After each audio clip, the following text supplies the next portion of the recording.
Hello everyone, a very good morning to all of you. Welcome again to our Vidya Vihar family. So we are back again with the first lecture of the day that is based on daily current affairs MCQ based. तो आज जो हम लोग discuss करने वाले हैं 21 अगस्त 2020 के कुछ एक इंपॉर्टेंट न्यूज को डिस्कस करने वाले हैं जो कि एमसीक्यू बेस्ड आते हैं। एक्चुअली ये लेक्चर सबसे पहले आना रहता है आपका 4 से 5 बजे के आसपास ये लेक्चर आ जाता है, बट कुछ टेक्निकल इशू के कारण मैं ऑलरेडी इसे 5 बार अपलोड कर चुका हूँ, बट कुछ ना कुछ बार बार इशू हो ही जा रहा है। सो देखते हैं, ये छठी बार मैं इसे रिकॉर्ड करने जा रहा हूँ।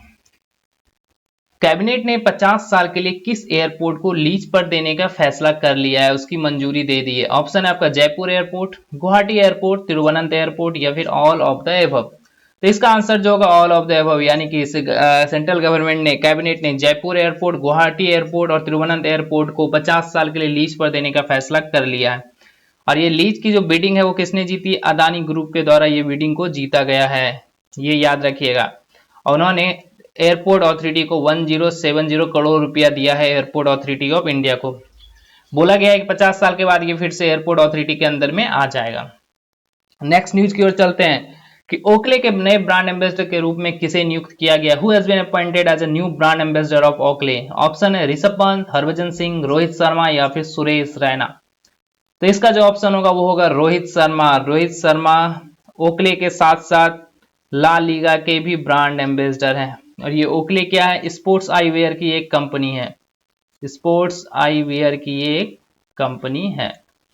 चलिए ऑप्शन को भी थोड़ा देख ही लेते हैं। तो ऋषभ पंत को हाल फिलहाल में ये याद रखिएगा किसको किसका ब्रांड एम्बेसडर बनाया गया है? जिंदल साउथ वेल्थ स्टील का इन्हें ब्रांड एम्बेसडर बनाया गया। हरभजन सिंह को ई बाइक गो का ब्रांड एम्बेसडर बनाया गया है।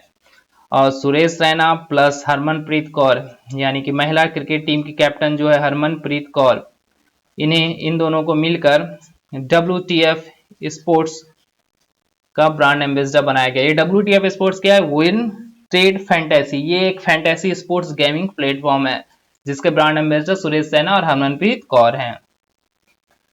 हाँ, न्यूक्लियर पावर प्लांट को पावर ग्रिड से जोड़ने वाला पहला अरब देश कौन सा बन गया है? यानी कि अगर सिंपल भाषा में इसे समझें कि कौन सा ऐसा पहला अरब देश है जिसने न्यूक्लियर पावर प्लांट से इलेक्ट्रिसिटी जनरेट की?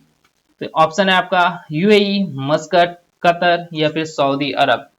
तो ये जो काम किया है यूएई ने किया है। सऊदी अरब बोला जाता है कि अरब देश में सबसे ज्यादा विकसित है, डेवलप्ड है, बट यूएई ने ये काम सऊदी अरब से भी पहले कर दिया है। और उस पावर प्लांट का नाम है वैरक न्यूक्लियर पावर प्लांट। ये काफी इंपॉर्टेंट हो सकता है पावर प्लांट का नाम। यानी कि UAE become the first Arab country to connect nuclear power plant to power grid. तो चलिए इसका थोड़ा सा ऑप्शन थोड़ा सा देख लेते हैं। ऑप्शन में एक सऊदी अरब इंपॉर्टेंट है कि ये भी जल्द ही न्यूक्लियर पावर प्लांट को स्टार्ट करने वाला है। इसने यूएसए की हेल्प भी मांगी है इसके लिए। मैप में चलकर देख लेते हैं।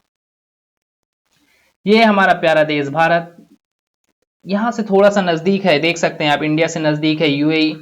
और अब यूएई जब हमने देख लिया तो वहां पे वर्ड था अरब वर्ल्ड। तो यानी अरब कंट्री कौन कौन सी आती है? ये सारी country, Syria, Iraq, Jordan, Israel, Yemen, Oman, Somalia, Djibouti, Sudan, Egypt, Libya, Tunisia, Morocco, Algeria, Mauritania, ये सब जो कंट्री हमारी अरब वर्ल्ड है, इसी को अरब वर्ल्ड बोला जाता है। यानी कि टोटल अरब कंट्री अगर जाने हम लोग तो टोटल 21 अरब कंट्री हैं।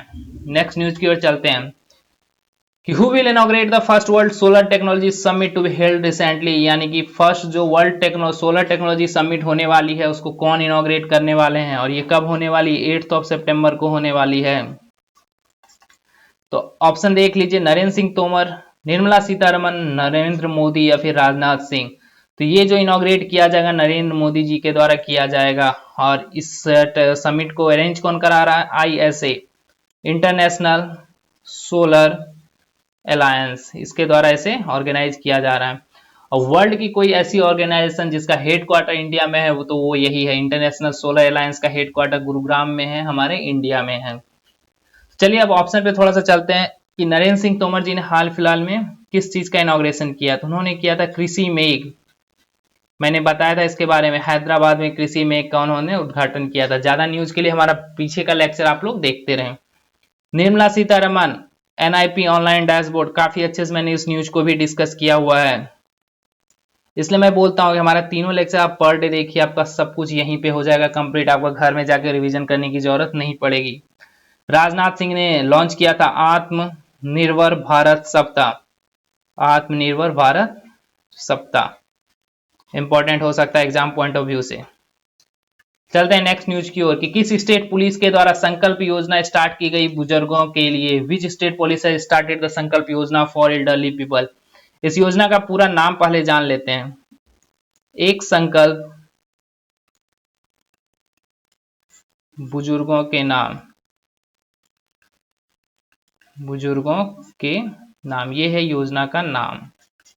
तो ये किस स्टेट की पुलिस के द्वारा स्टार्ट की गई? मध्य प्रदेश, छत्तीसगढ़, पंजाब या फिर त्रिपुरा। तो ये जो स्टार्ट किया गया है मध्य प्रदेश पुलिस के द्वारा किया गया है, और मध्य प्रदेश में भी खासकर एक जगह है छतरपुर। अब चलिए देखते हैं कि ये योजना का मेन काम क्या है। आपको पता है कोरोना के टाइम में सबसे ज्यादा जो वल्नरेबल लोग हैं वो है 60 साल के ज्यादा के लोग, यानी कि जो एल्डरली पीपल हैं वो लोग घर में बंद हैं। तो घर में बंद हैं, जो लोग अकेले हैं, हेल्पलेस हैं, बूढ़े हैं, बाहर नहीं जा सकते, उन लोगों को राशन पहुंचाना, मेडिकल के सामान पहुंचाना या फिर किसी भी प्रकार की मदद प्रोवाइड करना, ये इसी के लिए पुलिस ने ये एक संकल्प बुजुर्गों के नाम योजना को स्टार्ट किया, to help elderly and helpless people. और मध्य प्रदेश के द्वारा चरण पादुका स्कीम भी कुछ दिन पहले स्टार्ट किया गया था। छत्तीसगढ़ के द्वारा हाल फिलहाल में एक स्कीम स्टार्ट किया गया, इंदिरा वन मितन योजना। और मैंने कल भी एक स्कीम को बताया था जो कि छत्तीसगढ़ गवर्नमेंट के द्वारा स्टार्ट किया गया, और वो था पढ़ाई तुहार पारा, पढ़ाई तुहार पारा। इन सब का डिटेल्स मैंने कल ऑलरेडी बता चुका है, मैंने बता दिया। इन सब का डिटेल्स आप लोग जाके पिछले लेक्चर में देख सकते हैं। पंजाब सरकार के द्वारा स्टार्ट किया गया स्मार्ट कनेक्ट स्कीम, देखिए कितनी बार ये चीज आ चुका है, क्लास 12 के बच्चों के लिए स्मार्टफोन। और त्रिपुरा सरकार के द्वारा स्टार्ट किया गया सीएम मातृ पुष्टि उपहार स्कीम, ये प्रेग्नेंट और लैक्टेटिंग वुमेन के लिए है। चलिए, विश्व मानवता दिवस किस दिन मनाया जाता है, यानी वर्ल्ड ह्यूमैनिटेरियन डे किस दिन मनाया जाता है? मानवीय को काट के यहाँ पे मानवता कर दीजिए। तो ये 17 अगस्त, 19 अगस्त, 13 अगस्त या फिर 16 अगस्त। तो ये मनाया जाता है हमारा 19 अगस्त को। इसी दिन एक कैंपेन भी लॉन्च किया गया, hashtag real life heroes, real life heroes नाम का एक कैंपेन को भी लॉन्च किया गया है। 17 अगस्त को क्या सेलिब्रेट किया जाता है? डिस्कवरी डे, याद रख सकते हो, एग्जाम पॉइंट ऑफ व्यू से रिलेवेंट हो सकता है। 13 अगस्त को इंटरनेशनल लेफ्ट हैंडर्स डे। 16 अगस्त को नेशनल रोलर कोस्टर डे। और मैं एडिटोरियल का जो लेक्चर लेता हूँ, एडिटोरियल वोकैब का, उसमें पर डे मैं एक वर्ड को डिस्कस करता हूँ। आज भी मैंने एक वर्ड को डिस्कस किया है, तो जिसको इसको वर्ड के बारे में जानना हो वो लेक्चर हमारा जरूर देखें। Recently Russell Chris has died, who was he? Russell Chris की हाल ही में मृत्यु हो गई, वह कौन थे? था नहीं यहाँ पे, इनको कौन थे कर दिया, बहुत प्रोमिनेंट पर्सनालिटी थे। Cricketer, film maker, classical singer या फिर कंप्यूटर साइंटिस्ट? तो वो जो थे एक कंप्यूटर साइंटिस्ट थे। अगर वो साइंटिस्ट थे तो उन्होंने जरूर ही किसी चीज का आविष्कार किया होगा। तो वो जो आविष्कार उन्होंने किया था पिक्सल का, पिक्सल का डिस्कवरी इन्होंने ही किया था। पिक्सल जो वो लोग जानते होंगे जो मल्टीमीडिया फोन को यूज करते हैं या जो फोटोग्राफी के शौकीन है, जितना अच्छा पिक्सल रहेगा उतना अच्छा आपका पिक्चर आएगा। पिक्सल की अलग अलग टाइप की सेटिंग भी की जाती है। साथ ही साथ वर्ल्ड्स फर्स्ट डिजिटल फोटोग्राफ इन्हों के द्वारा ही लिया गया था। ये भी न्यूज काफी इंपॉर्टेंट हो सकता है आपके स्टैटिक पोर्शन के लिए। चलिए, तो ये तो हो गया हमारा रसेल क्रिस के बारे में। अब हम लोग देख लेते हैं हाल ही में कौन से ऐसे क्रिकेटर थे जिन्होंने अपनी जान गंवाई। वो थी चेतन चौहान जी, यूपी के कैबिनेट मिनिस्टर भी थे और भारत के पूर्व ओपनर बल्लेबाज भी थे। फिल्म निर्माता निशिकांत कामत जी, इन्होंने हाल फिलहाल में अपनी जान गंवाई है। 1 से 2 दिन के पहले ये क्या थे, एक डायरेक्टर थे, दृश्यम मूवी में इन्होंने काम किया था, अजय देवगन और तब्बू की वो मूवी थी। क्लासिकल सिंगर पंडित जसराज जी, यूएसए में ही इनका निधन हो गया। चलते हैं नेक्स्ट न्यूज की ओर। Which institution has developed a very cheap diagnostic kit for कोविड-19 टेस्ट, यानी कि किस संस्था के द्वारा कोविड-19 के परीक्षण के लिए बहुत ही सस्ता डायग्नोस्टिक किट विकसित किया गया है? IIT Delhi, IIT Bombay, IIT Madras या आईआईटी रुड़की? तो ये किया गया है आईआईटी दिल्ली के द्वारा, और उस किट का नाम है कोरोस्योर, जो कि बोला जा रहा है कि 3 घंटे के अंदर वो अपना रिजल्ट दे देगा। और अमेरिका के द्वारा हाल ही फिलहाल में सैलिवा डायरेक्ट नाम का एक किट सेलिवा डायरेक्ट नाम का एक किट डेवलप किया गया था, जिसको कि यूएसए के एफडीए ने नॉट भी अपना दे दिया। वो $10 लगाता था एक टेस्ट के लिए, और इसका बोला जा रहा है कि ये उससे हाफ में ही अपना पूरा टेस्ट कंप्लीट कर देगा। ये तो हो गया आईटी दिल्ली के बाद। अब ऑप्शन को थोड़ा सा देख लेते हैं, आईटी बॉम्बे हाल फिलहाल में क्यों न्यूज में था। तो आईटी बॉम्बे ने दिल्ली गवर्नमेंट के साथ स्मॉग टावर के लिए एमओयू साइन किया। स्मॉग टावर के लिए एमओयू साइन किया, और स्मॉग टावर को कहाँ लगाना है, दिल्ली में लगाना है। क्यों लगाना है, क्योंकि वहां का पॉल्यूशन को रिड्यूस करने के लिए। आईटी मद्रास के द्वारा सबसे पहला चीज खोजा गया फर्स्ट स्टैंडिंग व्हील चेयर, काफी इंपॉर्टेंट हो सकता है ये फर्स्ट स्टैंडिंग व्हील चेयर। साथ ही साथ दूसरा जो है वो इससे भी ज्यादा इंपॉर्टेंट है कि फर्स्ट रैंक हासिल किया गया है Atal ranking of institution on innovation achievement में, यानी कि अटल रैंकिंग में पहला स्थान पे आईटी मद्रास आया है। किस मामले में, इंस्टीट्यूशन ऑन इनोवेशन अचीवमेंट्स में।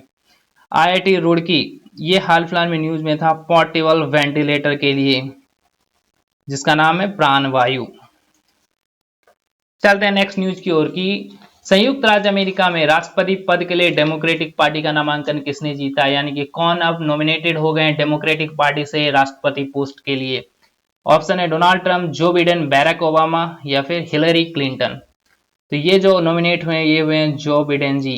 डोनाल्ड ट्रंप हो नहीं सकते क्योंकि इनका पार्टी है रिपब्लिक यूनियन। बैरक ओबामा की है डेमोक्रेटिक पार्टी, तो ये ऑलरेडी 2 टर्म कंप्लीट कर चुके हैं और यूएसए में कोई तीसरा टर्म के लिए राष्ट्रपति बन नहीं सकता। हिलरी क्लिंटन पिछले साल खड़ी हुई थी और वो हार गई थी, तो इसलिए इस बार सबसे अप्रोप्रिएट जो कैंडिडेट था जो बिडेन ही था।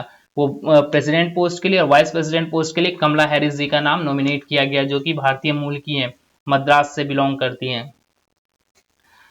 हाँ, किस देश के राष्ट्रपति को सैन्य तख्तापलट के बाद इस्तीफा देना पड़ता, यानी कि the president of which African country has to resign after military coup. Mauritania, Mali, Zimbabwe या केन्या। ये ऑप्शन होगा आपका माली। अफ्रीकन कॉन्टिनेंट का एक हावी एक वहां अगर जो भी एक बार सत्ता पे बैठ गया तो वो अपना सत्ता कभी छोड़ना ही नहीं चाहता। वो बार बार कॉन्स्टिट्यूशन में अमेंडमेंट करके अपने टर्म को बढ़ाते रहता है या कुछ ऐसा काम करते रहता है जो सत्ता उसी के हाथों में रहे। तो हाल ही फिलहाल में माली के राष्ट्रपति को पोस्ट छोड़ने के लिए मजबूर किया गया।